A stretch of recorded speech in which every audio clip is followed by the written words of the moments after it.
Muy buenos días, queridos hermanos, ¿cómo están? Es un gusto volver a estar aquí con las escrituras abiertas y tener una meditación más en esta cuarentena. Y en el día de hoy traemos un tema que sin duda nos va a ayudar a todos a escuchar, porque estamos viviendo un tiempo en el que la sociedad en general está atravesando por diferentes eh,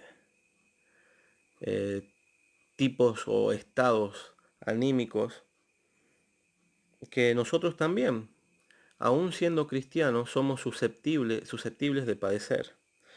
Y, por ejemplo, hubo una encuesta realizada por la Universidad Nacional de La Matanza que reveló una caída, y presta atención a este porcentaje, del 40% del ánimo de los bonaerenses por diferentes preocupaciones que han surgido en esta cuarentena. También hubo un estudio hecho por el Instituto de Neurociencias Cognitivas y Translacionales del CONICET que reveló que uno de cada tres argentinos desarrolló síntomas depresivos o de ansiedad en esta cuarentena. Uno de cada tres. Y es lógico, ¿no? Pensamientos sobre qué nos deparará el futuro, posibles contagios, temores normales por nuestros seres queridos, quizás algún ser querido que tenemos en algún grupo de riesgo, por las necesidades económicas que van surgiendo, aquellas personas que son trabajadores independientes y por la cuarentena no pueden salir, es lógico que se sientan preocupados por su economía. Y también es lógico que todas estas circunstancias nos lleven a no poder conciliar el sueño y a mantenernos pensando constantemente en las consecuencias que este virus traerá. No tan solo sobre la salud de los argentinos, sino también sobre la economía. Y creo que ninguno de los que me están escuchando hemos pasado alguna vez por un tipo de pandemia con tantas restricciones como la de ahora. Quizás algunos se acuerden de la gripe A y bueno, fue similar, pero esta pandemia en especial ha tenido mucha exposición mediática, y con la cantidad de muertos y los números de enfermos, de contagiados y de fallecidos en el mundo, es lógico que pensemos que eso también podría ocurrir aquí en nuestro país, en nuestra provincia, en nuestras familias y en nosotros mismos también.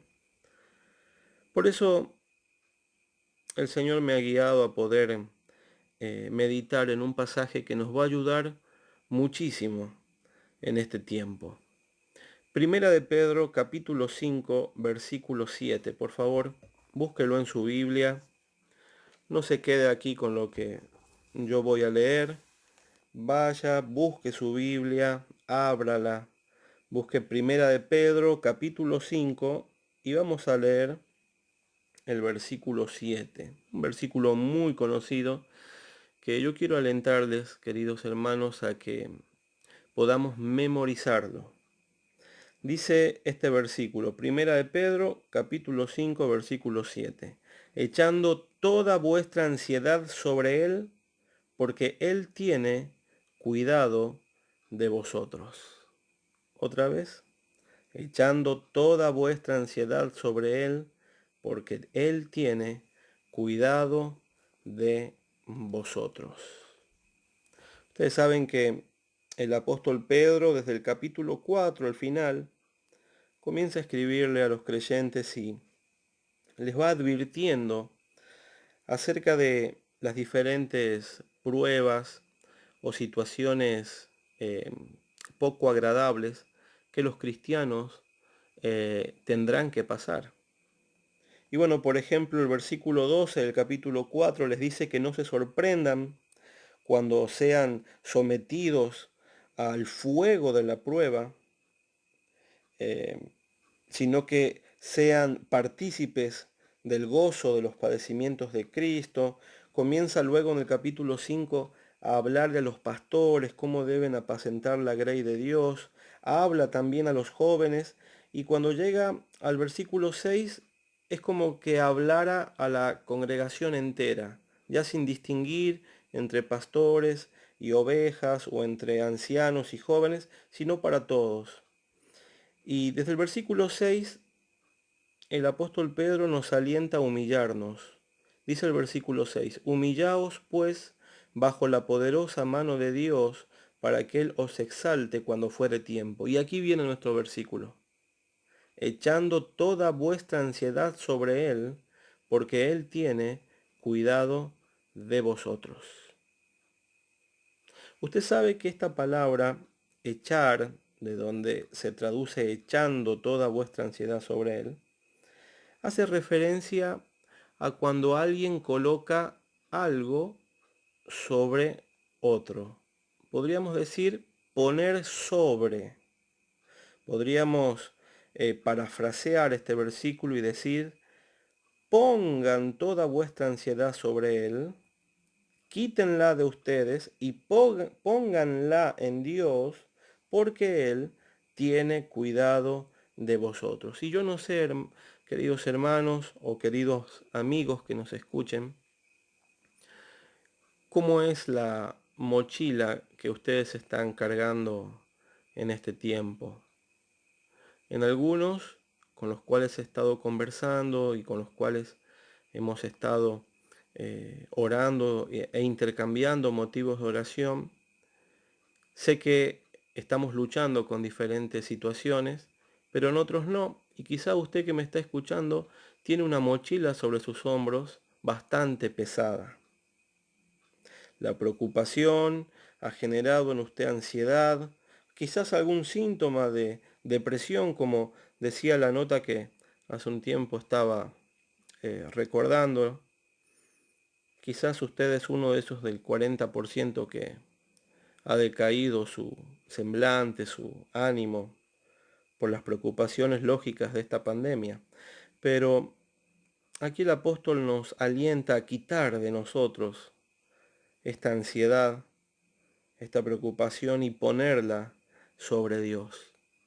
Es prácticamente lo mismo que el apóstol Pablo nos alienta en Filipenses capítulo 4 versículos 6 al 8. Y quisiera que vayamos allí. Por favor, abra su Biblia en el libro de Filipenses capítulo 4 versículo 6 en adelante. Vamos a leerlo. Dice, por nada estéis afanosos. Podríamos cambiar ese término.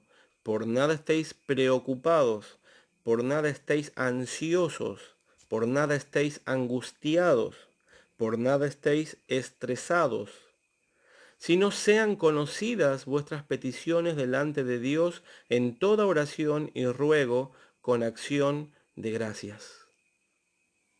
Note cómo el apóstol nos está advirtiendo, no estén por nada angustiados, no debería haber nada que a ustedes le provoque afán, sino que sean conocidas vuestras peticiones delante de Dios en toda oración y ruego con acción de gracias. Y note lo que dice el versículo 7, y la paz de Dios que sobrepasa todo entendimiento, guardará vuestros corazones y vuestros pensamientos en Cristo Jesús. Una promesa preciosa de una paz sobrenatural que cuida, que protege nuestro corazón y nuestros pensamientos cuando depositamos nuestra fe en el Señor Jesús. Sin duda que tanto el apóstol Pedro como el apóstol Pablo nos alientan, nos exhortan a tener una disciplina espiritual en tiempo de tribulación, en tiempo de angustia, en tiempo de preocupación, de la cual vamos a tratar en esta oportunidad, que es la oración. Debemos orar. Otro pasaje en las Escrituras dice, orad sin cesar. Y no es que César no tiene que estar en la reunión de oración, no estamos diciendo eso. Estamos diciendo que tenemos que orar sin cesar, permanentemente, estar en un estado, en una actividad de oración. ¿Y cuán importante es la oración para el pueblo de Dios? Y yo quisiera dar algunos ejemplos del Antiguo Testamento y del Nuevo Testamento que reflejan lo importante que es la oración para el pueblo de Dios. Y vamos a comenzar con nuestro Maestro, con nuestro Señor, quien es nuestro ejemplo de vida y además nuestro Salvador. Mateo capítulo 26, versículo 37 al 39. Mateo capítulo 26, versículo 37 al 39. Usted sabe que el Señor Jesús ya estaba en sus últimas horas. Él ya había tenido la última cena con sus apóstoles y su alma, su corazón comenzó a angustiarse porque él sabía que faltaba muy poco para cargar con los pecados de su pueblo, que faltaba muy poco para que Dios derrame su justicia y su ira sobre él, que faltaba muy poco para que esa comunión eterna y perfecta entre el Padre y el Hijo se vea quebrantada por el pecado de su pueblo. Y note lo que dice el verso 37. Y tomando a Pedro y a los dos hijos de Zebedeo, comenzó a entristecerse y a angustiarse en gran manera. ¿Cómo estaba Jesús esa noche en Getsemaní? Triste y angustiado. Y note cómo termina. En gran manera. Entonces Jesús, verso 38, le dijo, mi alma está muy triste hasta la muerte. Quedaos aquí y velad conmigo. Yendo un poco adelante, se postró sobre su rostro, orando y diciendo, Padre mío, si es posible, pase de mí esta copa, pero no sea como yo quiero, sino como tú. Aquí lo tiene al Hijo de Dios, al Verbo, a Dios mismo hecho hombre, triste hasta la muerte. Dice la Escritura que él buscó a los apóstoles más cercanos a él, a sus amigos íntimos, para que estén con él en este momento tan especial. Y les dijo, quédense aquí conmigo y velen conmigo. Dice la Escritura que él fue un poco más adelante, se postró sobre su rostro y oró al Padre diciendo, si es posible, pase de mí esta copa, es decir, todo lo que iba a venir en unas pocas horas, pero no sea como yo quiero, sino como tú, resignando su voluntad a la voluntad del Padre. Aquí vemos al Señor, a nuestro Salvador, en una actitud de oración ante un tiempo de angustia, un tiempo de tribulación. No es algo que nos sorprenda de nuestro amado Salvador. La Escritura dice que Él se levantaba muy de temprano, en la cuarta vigilia de la noche, posiblemente entre las 4 y las 6 de la mañana, y se iba a un lugar apartado, a un lugar donde Él podía estar solo para orar. Nuestro Salvador vivió una vida activa y cumplió con este versículo que mencionaba hace un momento, orar sin cesar, permanentemente estar en un estado de oración. Y cuando su vida recibió la prueba máxima de angustia y de tristeza allí en ese huerto en Getsemaní, ¿qué hizo él? Fue a orar. ¿Se da cuenta? Ejemplo os he dado, dijo el Señor. Aquí está, un ejemplo de oración. Pero alguien podría decir, bueno, pero el Señor Jesús era Dios. Bueno, vamos a ver otro ejemplo de personas que no tuvieron en sus características la divinidad. Vamos a ver a hombres como usted y a hombres como yo. El apóstol Pablo, ¿qué le parece? Hechos capítulo 27, versículo 1 en adelante.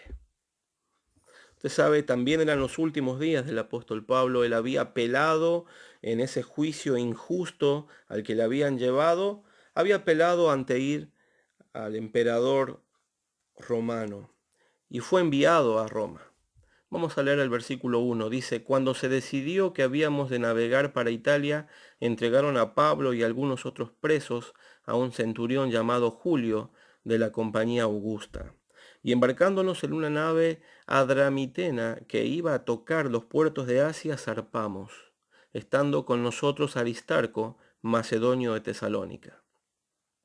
Al otro día llegamos a Sidón y Julio, tratando humanamente a Pablo, le permitió que fuese a los amigos para ser atendido por ellos. Y haciéndonos a la vela desde allí navegamos a Sotavento de Chipre, porque los vientos eran contrarios. Habiendo atravesado el mar frente a Cilicia y Panfilia, arribamos a Mira, ciudad de Licia, y hallando allí el centurión una nave alejandrina que zarpaba para Italia, nos embarcó en ella. Navegando muchos días despacio y llegando a duras penas frente a Gnido, porque nos impedía el viento, navegamos a Sotavento de Creta frente a Salmón. Y costeándola con dificultad, llegamos a un lugar que llaman Buenos Puertos, cerca del cual estaba la ciudad de Lasea. Y habiendo pasado mucho tiempo y siendo ya peligrosa la navegación por haber pasado ya el ayuno, Pablo les amonestaba diciéndoles, varones, veo que la navegación va a ser con perjuicio y mucha pérdida, no sólo del cargamento y de la nave, sino también de nuestras personas. Pero el centurión daba más crédito al piloto y al patrón de la nave que a lo que Pablo decía. Y siendo incómodo el puerto para invernar, la mayoría acordó zarpar también de allí, por si pudiesen arribar a Fenice, puerto de Creta que mira al nordeste y sudeste, e invernar allí. Verso 13. Y soplando una brisa del sur, pareciéndoles que ya tenían lo que deseaban, levaron anclas e iban costeando Creta. Pero no mucho después dio contra la nave un viento huracanado llamado Euroclidón. Y siendo arrebatada la nave y no pudieron poner proa al viento, nos abandonamos a él y nos dejamos llevar. Y habiendo corrido a sotavento de una pequeña isla llamada Clauda, con dificultad pudimos recoger el esquife. Y una vez subido a bordo, usaron de refuerzos para ceñir la nave, y teniendo temor de dar en la sirte, arriaron las velas y quedaron a la deriva. Pero siendo combatidos por una furiosa tempestad, al día siguiente empezaron a alijar. Y al tercer día, con nuestras propias manos arrojamos los aparejos de la nave. Y no apareciendo ni sol ni estrellas por muchos días, y acosados por una tempestad no pequeña, ya habíamos perdido toda esperanza de salvarnos. Como usted ve, el apóstol Pablo iba en su viaje a Roma, y en ese viaje a través del mar tuvieron contacto con una tempestad casi inimaginable. De tal manera fue esta tempestad en el mar que las personas que iban en esa nave, en ese barco, según el versículo 20, dice que ya habían perdido toda esperanza de salvarse. ¡Qué tremendo! Yo no sé si usted habrá estado en una situación similar donde usted ya perdió la esperanza de seguir con vida. Pero creemos que cuando la Biblia dice que estas personas ya no tenían esperanza de salvarse, es porque ya no tenían esperanza de salvarse. Pero mire lo que dice el verso 21. Entonces Pablo, como hacía ya mucho que no comíamos, puesto en pie en medio de ellos, dijo, habría sido por cierto conveniente, oh varones, haberme oído y no zarpar de Creta tan solo para recibir este perjuicio y pérdida. Pero ahora os exhorto a tener buen ánimo, pues no habrá ninguna pérdida de vida entre vosotros, sino solamente de la nave. Porque esta noche ha estado conmigo el ángel del Dios de quien soy y a quien sirvo, diciendo, Pablo, no temas. Es necesario que comparezcas ante César. Y he aquí, Dios te ha concedido todos los que navegan contigo. Por tanto, oh varones, tened buen ánimo, porque yo confío en Dios que será así como se me ha dicho. Miren, hermanos, mientras los marineros luchaban con la tempestad, con las velas, con las sogas, tratando de poner toda la experiencia y toda la fuerza física en poder contener la nave y que no se despedace en medio del mar, allí estaba el apóstol Pablo también luchando, pero en oración. Y noten que se le concedió de parte de Dios recibir una revelación sobrenatural, un ángel que vino a Pablo y le dijo, en primer lugar, no temas. Se va a cumplir lo que el Señor Jesús ya te dijo, que comparecerás ante César. Y además, Dios te ha concedido la vida de todos los que navegan contigo. Le invito a que usted después continúe la lectura de este capítulo y va a ver que no hubo ni una sola persona que haya fallecido por esta tormenta en el mar. Dios le concedió la vida de estos varones al apóstol Pablo. Se da cuenta, los siervos del Señor también pasan por situaciones difíciles y como esta ya habían perdido toda esperanza de salvarse. Pero Pablo, en una actitud de oración, buscando a Dios, recibió la fortaleza que era necesaria en ese momento. ¿Qué le parece si vamos a 2 de Samuel capítulo 22, versículo 7? 2 de Samuel capítulo 22, versículo 7. Estamos hablando del rey David. Este versículo forma parte de un canto de agradecimiento, de glorificación a Dios, porque el rey David era buscado, David era buscado por el rey Saúl para ser asesinado. ¿Alguna vez a usted alguien le buscó para matarle? A mí no. Y creo que a usted tampoco. Pero me imagino que el grado de tensión y de preocupación de que una persona poderosa, como era el rey Saúl, con hombres a su cargo, le esté buscando para matarle. Sin embargo, Dios liberó a David muchas veces, y él en su canto de liberación dice, verso 7, en mi angustia invoqué a Jehová, y clamé a mi Dios.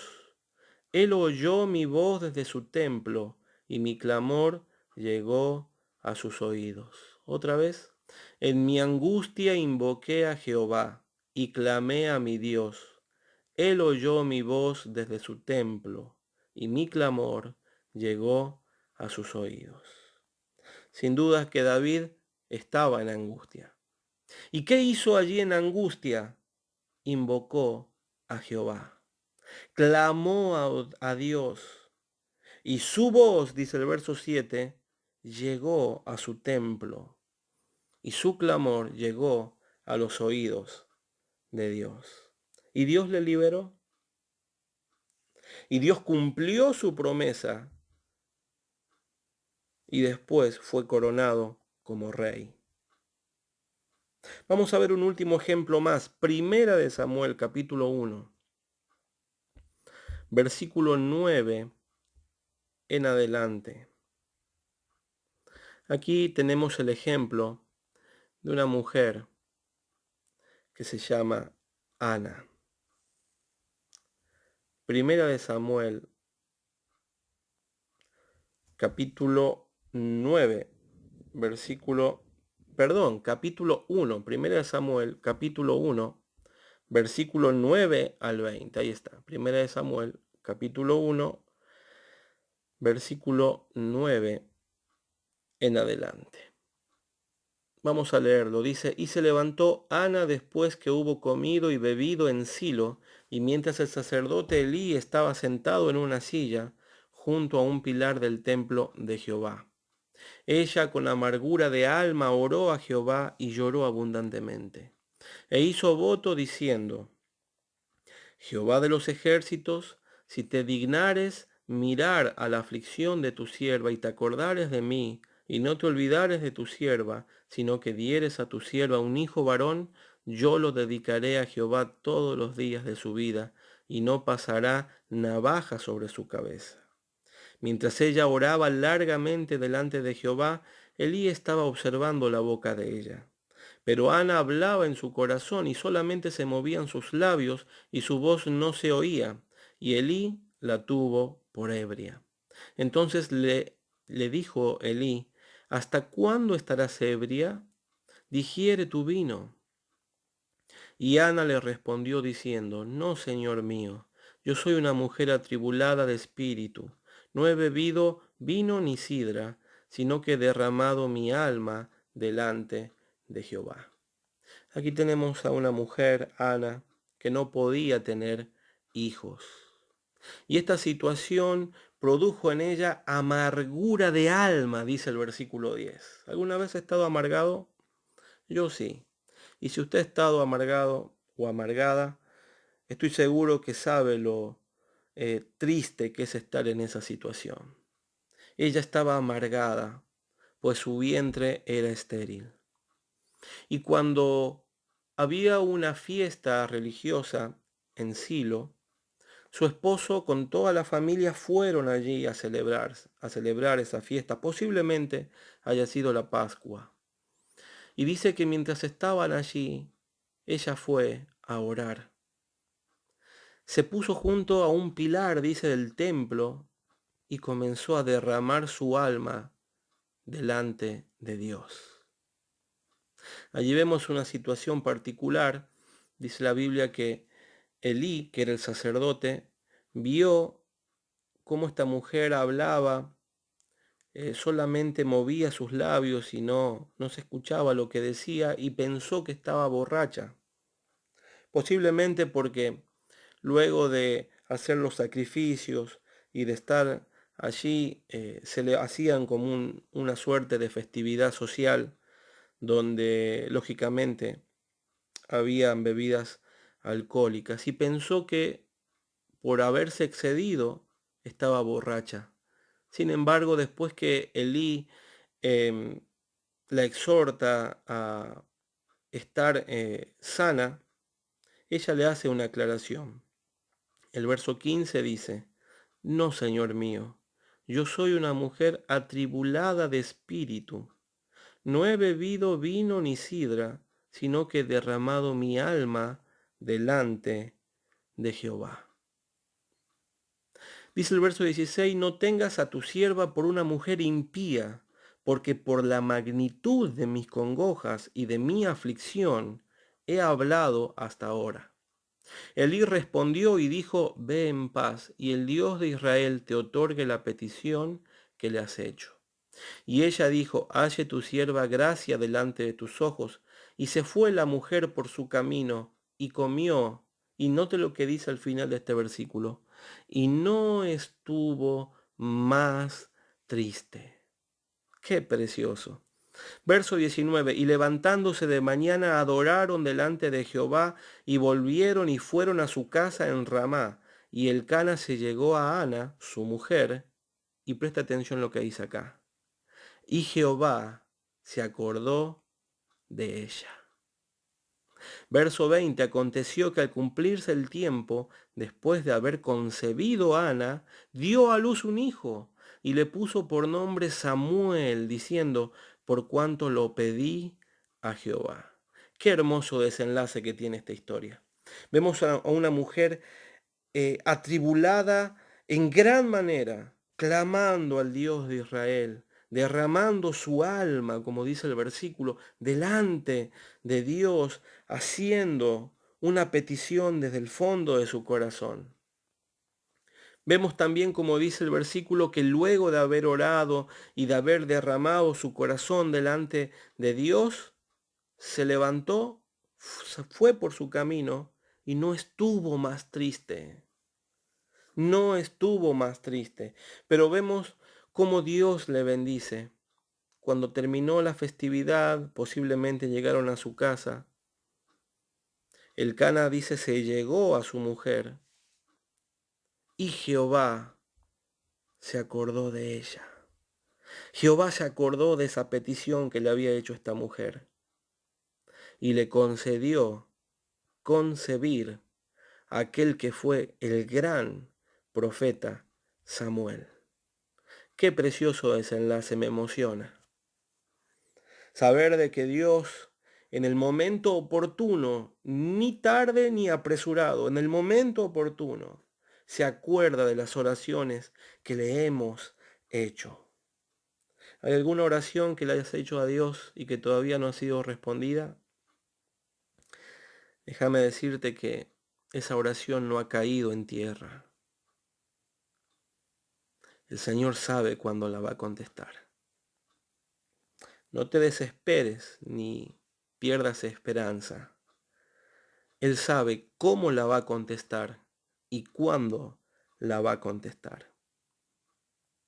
Y así vemos, hermanos, a través de estos 4 ejemplos, cómo en momentos de angustia, de debilidad, en momentos de opresión,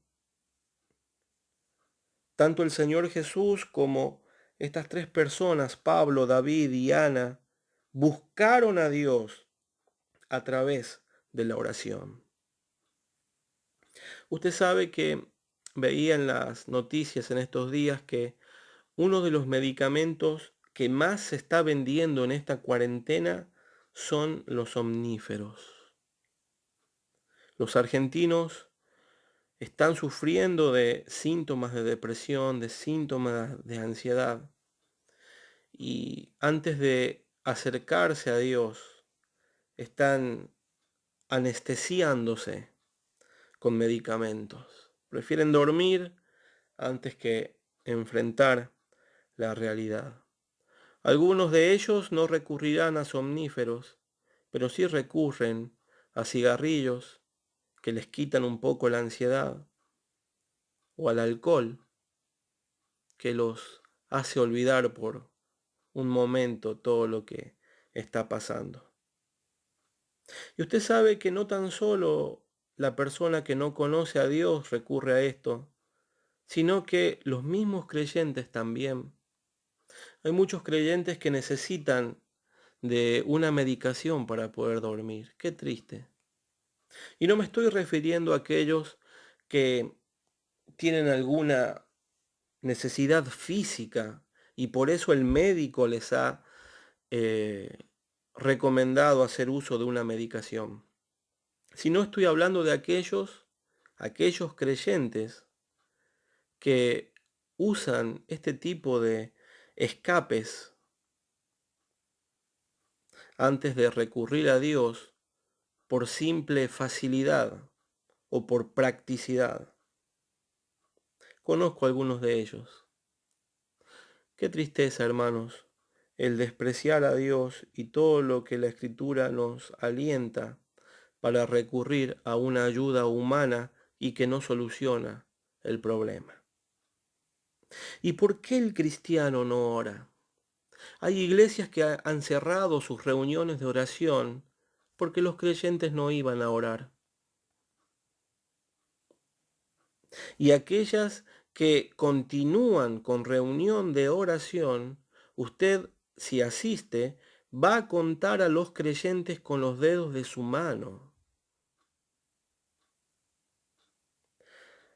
Por alguna extraña razón, muchos cristianos desprecian la oración y la reunión de oración. ¿Por qué no oran? Bueno, he anotado 3 posibles causas que quisiera que en esta hora podamos meditar y podamos desplazar por la verdad bíblica. En primer lugar, muchos creyentes no oran porque se rinden ante la incredulidad. No creen que Dios obrará. Dicen, ¿para qué voy a orar? ¿Para qué voy a acercarme a Dios si Él no va a hacer, no va a responder a lo que yo le estoy pidiendo? ¿Alguna vez tuvo este pensamiento? Muchos creyentes han tenido, tienen y luchan con este pensamiento. Pero vamos a la palabra de Dios a ver qué dice la Escritura. Salmos capítulo 27, versículo 13.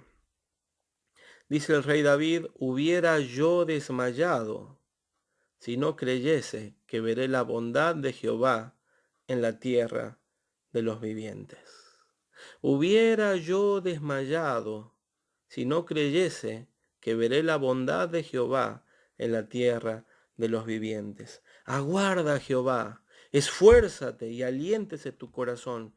Sí, espera a Jehová.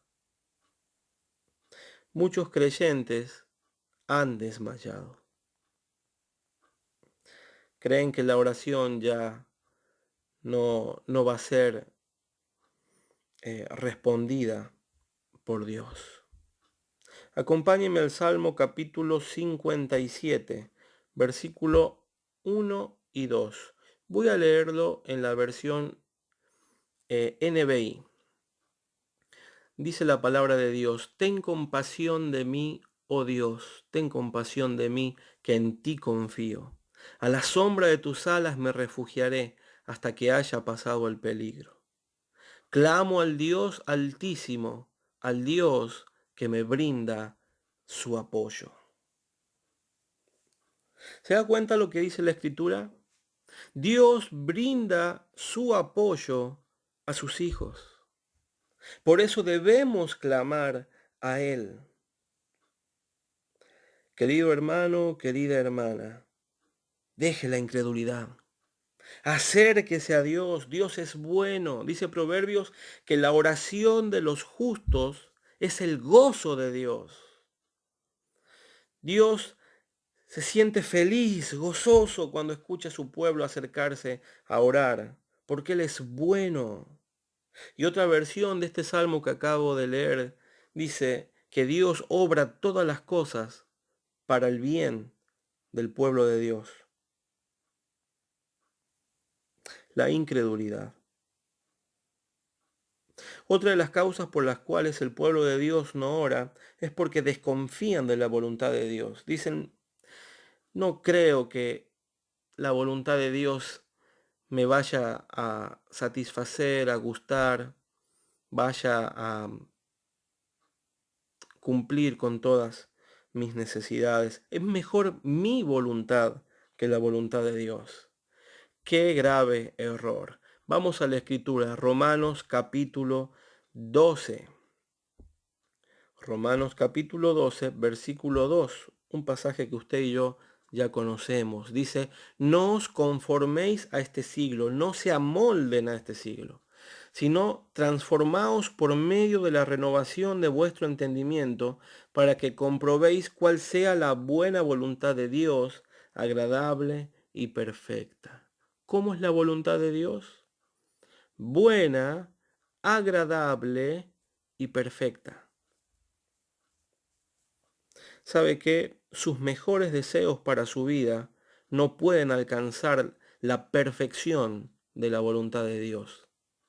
Siempre la voluntad de Dios será mejor que mi voluntad o que su voluntad para nuestras vidas. Simplemente porque Él es el que nos creó. Simplemente porque Él nos conoce aún mejor que nosotros mismos. Si usted cree que se conoce, Dios le conoce más. Y Dios conoce de que usted y de que yo tenemos necesidad, cuáles son nuestras debilidades, cuáles son nuestras fortalezas, qué es lo que necesitamos en este tiempo oportuno. Vamos al libro de Romanos capítulo 8 ahora, de unas páginas hacia atrás, capítulo 8, versículo 28. Dice la Escritura, y sabemos que a los que aman a Dios, todas las cosas les ayudan a bien. Esto es, a los que conforme a su propósito son llamados. Otra vez, y sabemos que a los que aman a Dios, todas las cosas les ayudan a bien. Esto es, a los que conforme a su propósito son llamados. Todos aquellos que han sido llamados por Dios para formar parte de su pueblo y que aman a Dios, todas las cosas que les sucedan en su vida les ayudan a bien. En otras palabras, les bendicen. Y cuando la Escritura dice todas las cosas, ¿sabe qué significa? Todas las cosas. Todas las cosas. Las situaciones malas y tristes de la vida bendicen al creyente. Las situaciones de gozo, de felicidad, bendicen al creyente. El apóstol Pablo decía de que él fue enseñado y aprendió a vivir tanto en escasez como en abundancia.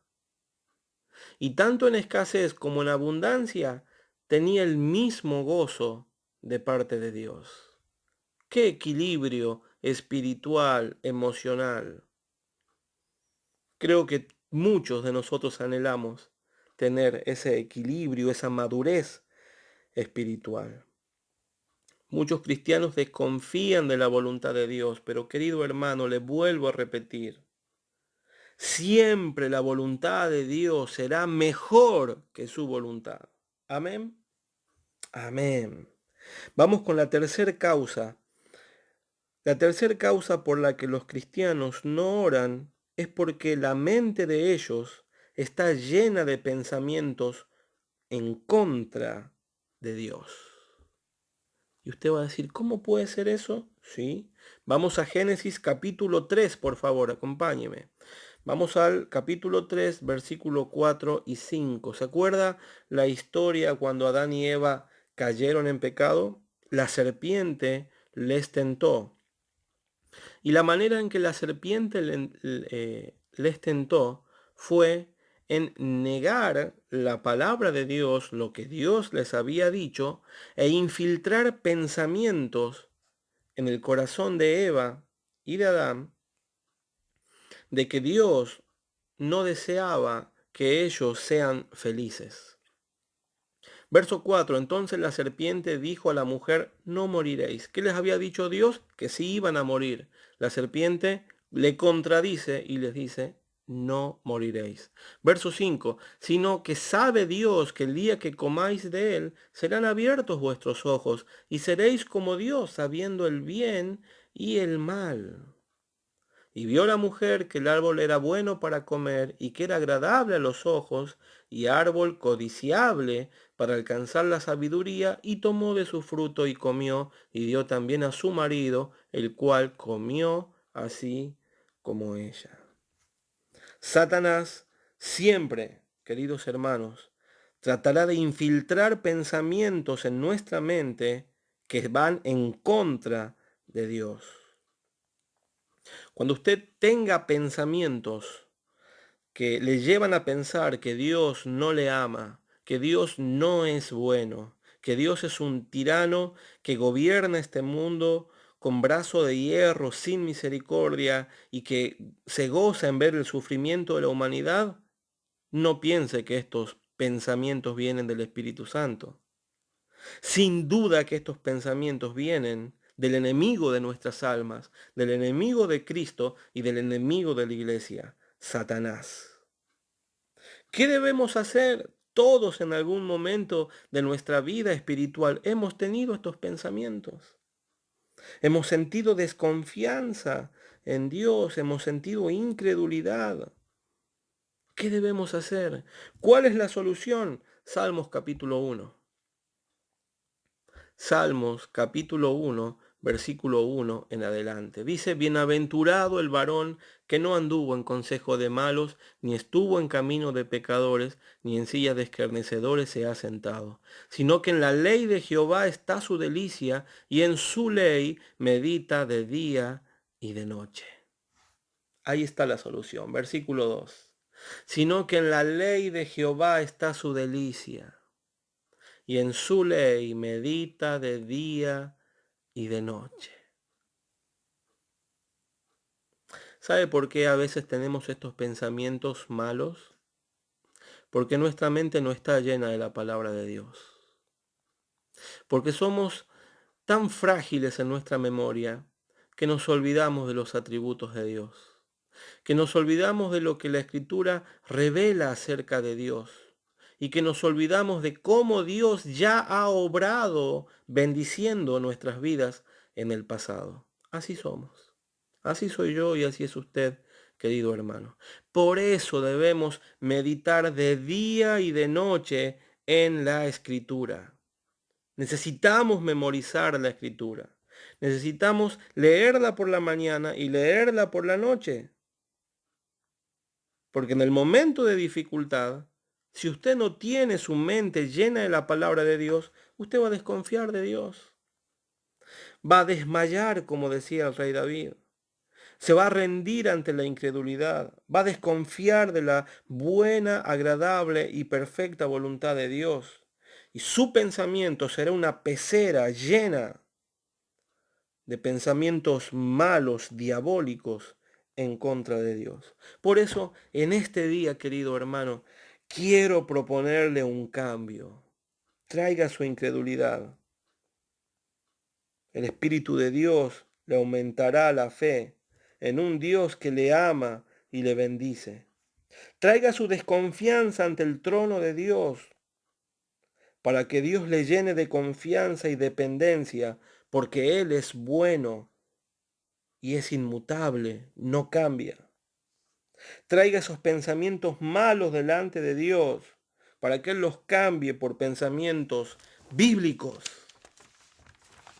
no por pensamientos humanos positivos, para que Él los cambie por la Biblia en su corazón y en mi corazón. Mire esta preciosa promesa que el Señor Jesús nos dejó. Mateo 11:28. Venid a mí, todos los que estéis trabajados y cargados, y yo os haré descansar. Venid a mí, todos los que estéis trabajados y cargados, y yo os haré descansar. Su alma necesita descansar, necesita paz, necesita tranquilidad. Vaya Jesús. El Señor todavía está con sus brazos abiertos para recibir a todos los que se sientan trabajados y cargados y se humillen buscándole.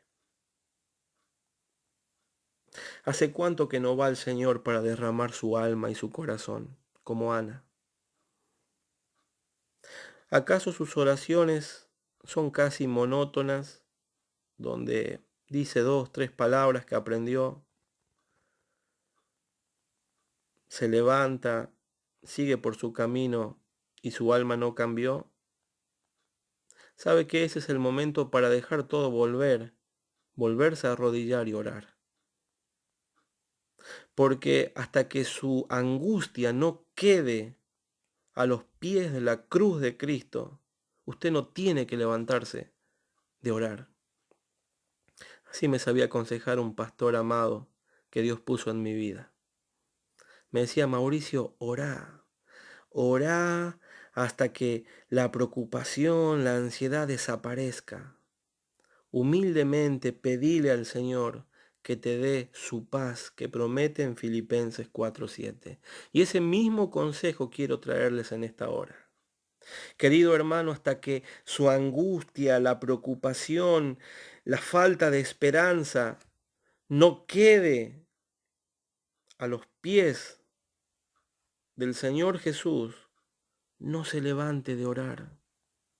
Y si una vez levantado, inicia su día de la misma manera, con el mismo estado de ansiedad en el que estaba antes de orar, eso quiere decir que usted no ha orado.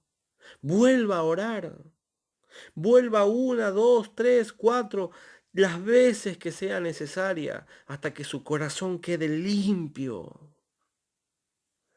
Hay tantos creyentes que tienen como una enredadera en el corazón, llena de amarguras, llena de enojos, de ansiedades, de preocupaciones que no les permiten disfrutar del gozo del Señor.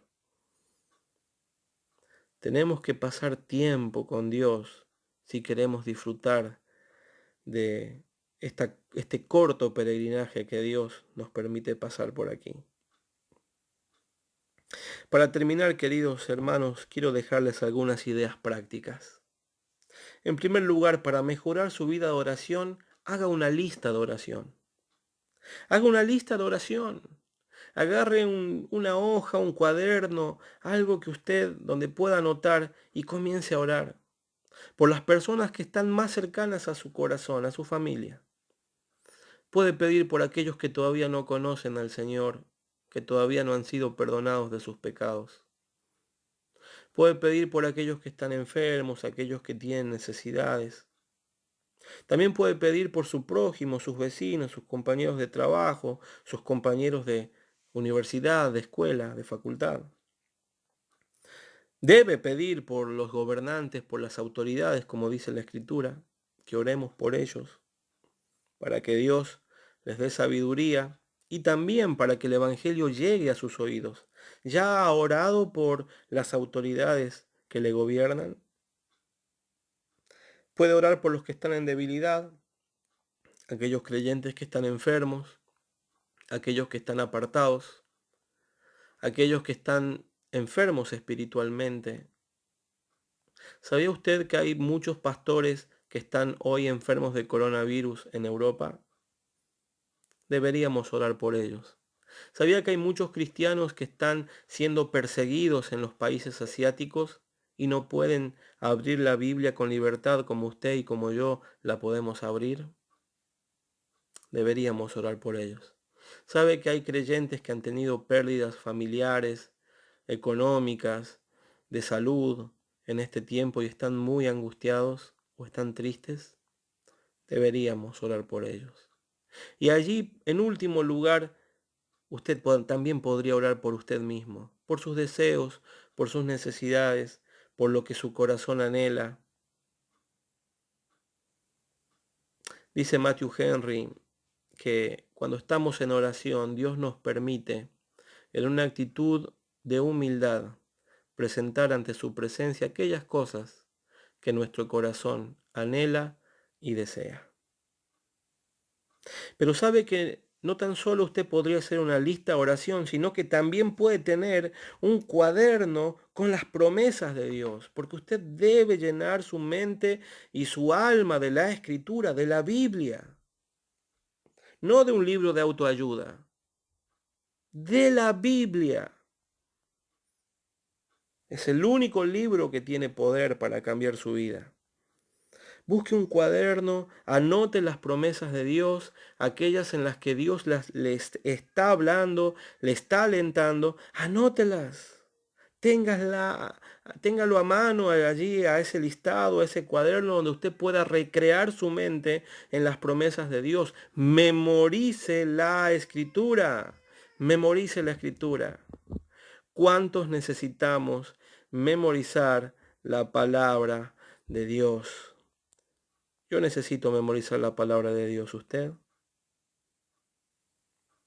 También en este tiempo de cuarentena no nos podemos ver físicamente, pero sí podemos comunicarnos telefónicamente.